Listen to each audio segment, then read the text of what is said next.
अस्सलाम वालेकुम। Class 11th subject accountancy और हम यूनिट पढ़ रहे हैं डेप्रिसिएशन।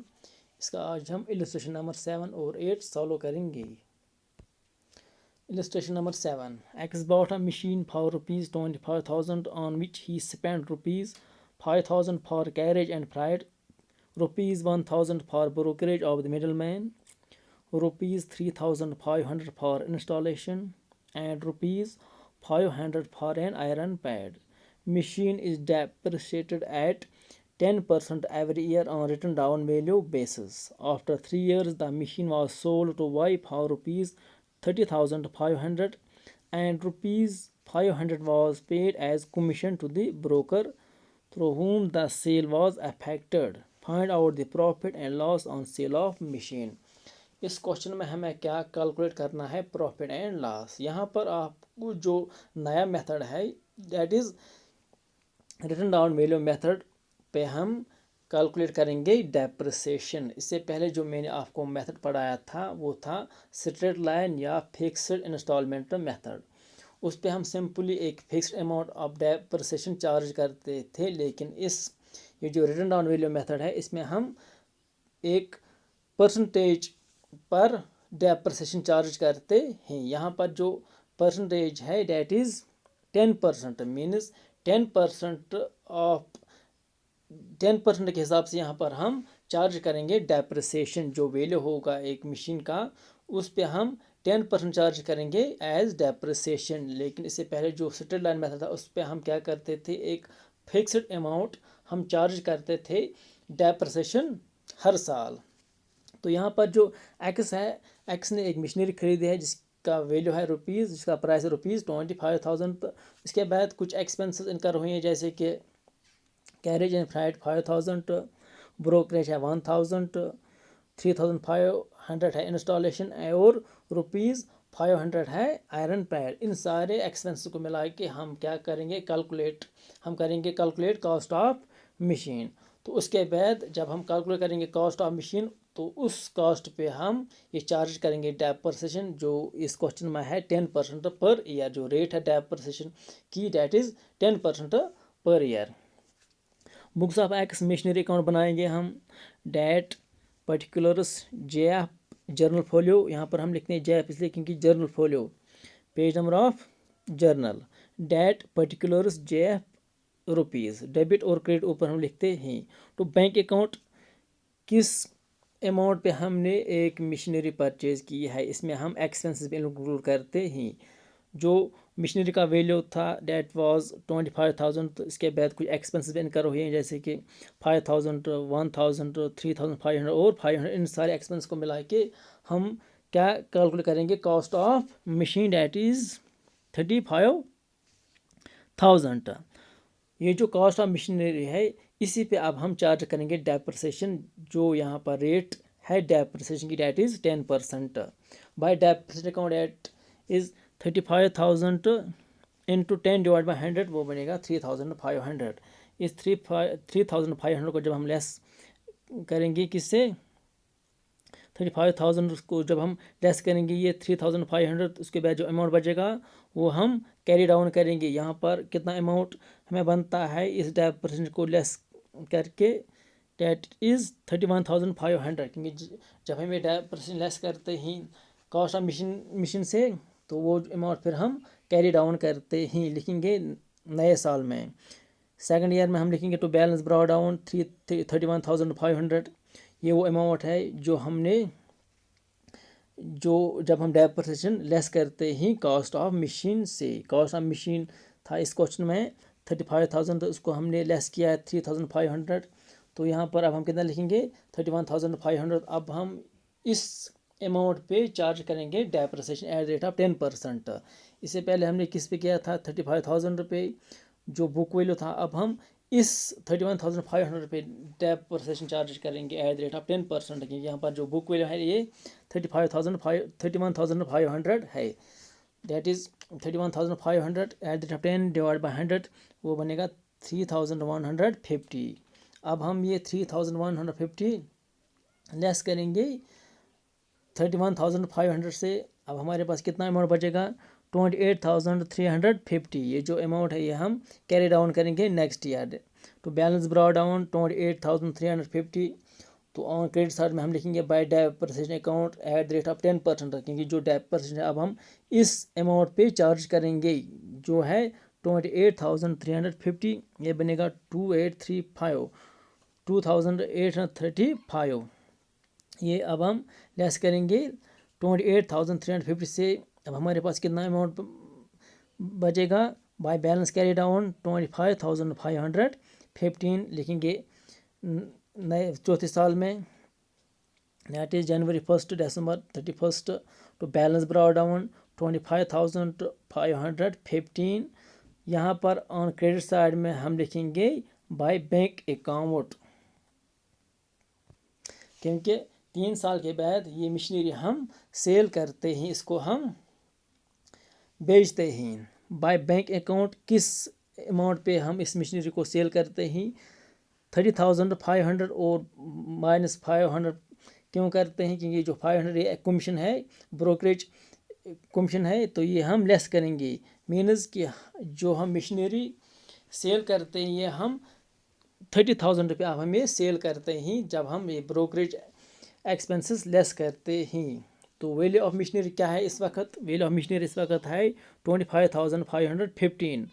तो बेच जब हम ये मशीनरी को सेल करते हैं वो हम 30,000 रुपये सेल करते हैं। तो यहाँ पर अब हमारे पास प्रॉफिट है या लॉस, यह है। तो प्रॉफिट एंड लॉस अकाउंट जो हम ट्रांसफ़र करेंगे प्रॉफिट में, तो यहाँ पर क्या है? प्रॉफिट कितना है? 4,485। तो इसलिए हमने लिखा है दिसंबर 31। तो profit and loss account bracket में हमने लिखा प्रॉफिट, क्योंकि यहाँ पर हम प्रॉफिट अर्न करते हैं। क्योंकि जो क्रेडिट्स जब आप देखोगे 30,000 और वैल्यू ऑफ मशीनरी क्या है 25,550, वैल्यू ऑफ मशीनरी कम है और जब हम इसको सेल करते हैं वो ज़्यादा अमाउंट पे हम सेल करते हैं। तो जो बैलेंस है वो यहाँ पर प्रॉफिट है। मीन्स 4,485 हम ज़्यादा यहाँ पर अमाउंट इस मशीनरी से अर्न करते हैं। तो ओबियसली जब हम ज़्यादा अर्न करते हैं वो प्रॉफिट होता है कंपनी के लिए। Illustration number 8. Kaushal traders purchased second machinery on 1st April 2006 for rupees 23,000 and spent rupees 2,000 in its repair. जो कौशल ट्रेडर्स उन्होंने एक सेकंड मशीनरी परचेज किया है रुपीज़ 23,000 और उस पर उन्होंने स्पेंड किया है रुपीज़ 2,000। इसकी रिपेयर के लिए कौशल ने रुपीज़ 2,000 स्पेंड की है, खर्च किए हैं। It was decided to depreciate the machinery at 20% every year on 31st March at written down method और diminishing balance method। ये डिसाइड हुआ है कि जो मशीनरी हमने परचेज किया है इस पे हम depreciation at the rate of 20% charge करेंगे हर साल। एट द एंड मीनस 31 मार्च पर हम ये चार्ज करेंगे डेप्रिसिएशन। मगर ये जो डेप्रिसिएशन चार्ज करेंगे ये हम रिटन डाउन वाले मेथड पे चार्ज करेंगे।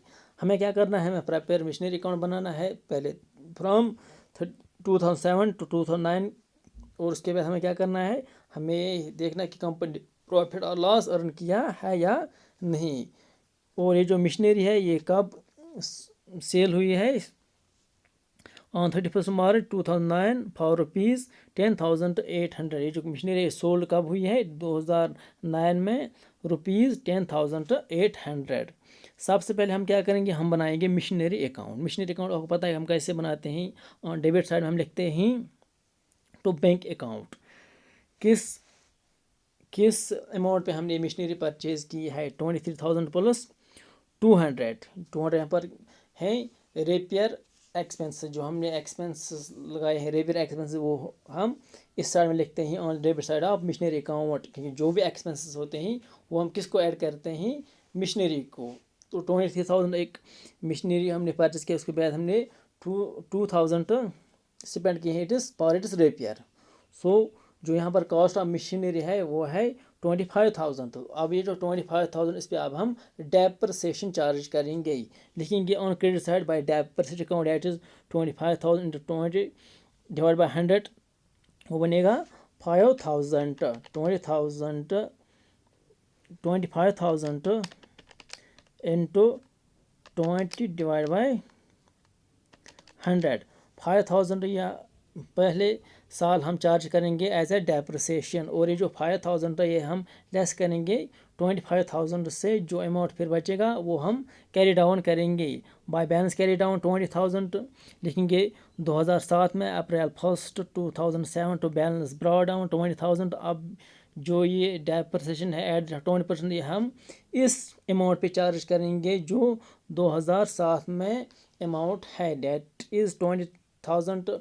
20,000 इंटू 20 डिवाइड बाई 100 बनेगा 20,000 इंटू 20 डिवाइड बाई 100 4,000। अब हम कितना चार्ज करेंगे डेप्रिसिएशन 4,000 करेंगे। जो मेन डिफरेंस है between the straight line method और रिटर्न डाउन मेथड, यहाँ पर जो डेप्रिसिएशन होता है वो वेरी होता है। इस रिटर्न डाउन मेथड में क्या होता है, जो डेप्रिसिएशन होता है वो वेरी होता है हर साल, लेकिन जो स्ट्रेट लाइन मेथड है उसमें सेम अमाउंट हम डेप्रिसिएशन चार्ज करते हैं हर साल। लेकिन ये जो रिटर्न डाउन वाली मेथड है इसमें हम डेप्रिसिएशन चार्ज करते हैं, जो डेप्रिसिएशन हम चार्ज करते हैं वो वेरी होती है। पहले साल हमने 5,000 डेप्रिसिएशन चार्ज किया है, अब इस साल हम 4,000 चार्ज करते हैं, क्योंकि जो हम ये परसेंटेज चार्ज करते हैं वो हम ऑन बुक वैल्यू पे चार्ज करते हैं। और ये जो 20% है ये हम किस पे चार्ज करते हैं, ऑन बुक वैल्यू। लेकिन जो स्ट्रेट लाइन मेथड है उसमें हम simply fixed amount of debit charge करते हैं हर साल। तो इसलिए यहाँ पर जो अमाउंट ऑफ डेबिट तो वो वेरी होता है, क्योंकि जो 20% है ये हम कॉस्ट ऑफ मशीनरी पे नहीं चार्ज करते हैं, बल्कि ये जो परसेंटेज है ये हम किस पे चार्ज करते हैं, book value. By debit account that is 20,000 into 20 divide by 100 4,000। ये जो 4,000 ये हम लेस करेंगे 20,000 से, उसके बाद जो अमाउंट बचेगा उसको हम कैरी डाउन करेंगे, लिखेंगे 2008 में कितना लिखेंगे हम, बाय बैलेंस ब्रॉड डाउन 16,000। अब इस 16,000 पे अब हम डेप्रिसिएशन चार्ज करेंगे, वो है 16,000 into 20 divide by 100 that is 3,200। इस साल हम कितना डेप्रिसिएशन देते हैं, 3,200। उसके बाद हम क्या करते हैं, इस मशीनरी को हम इस मशीनरी को सेल करते हैं 10,800 पे। 10,800 पे अब हम इस मशीनरी को बेचते हैं। तो यहाँ पर अब आप ही बताओ कि हम प्रॉफिट अर्न करते हैं यहाँ या यहाँ पर लॉस अराइज होता है। उसके लिए मैंने आपको नीचे वर्किंग नोट दिखाया है, इस पे आप सिंपली ये दो कि कंपनी ने प्रॉफिट अर्न किया, लॉस अराइज हुआ है। Book value of machinery on April 1 2008 पे कितना वैल्यू है मशीनरी का, 16,000 जो लिखा गया ऊपर।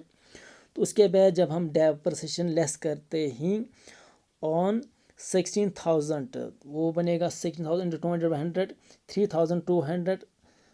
जब हम लेस करते हैं 16,000 से, बुक वैल्यू ऑफ मशीनरी क्या है 31 मार्च 2009 में, क्या है बुक वैल्यू ऑफ मशीनरी, वो है 12,800। मीन जो वैल्यू ऑफ मशीनरी है इस वक्त वो है 12,800 इन 2009।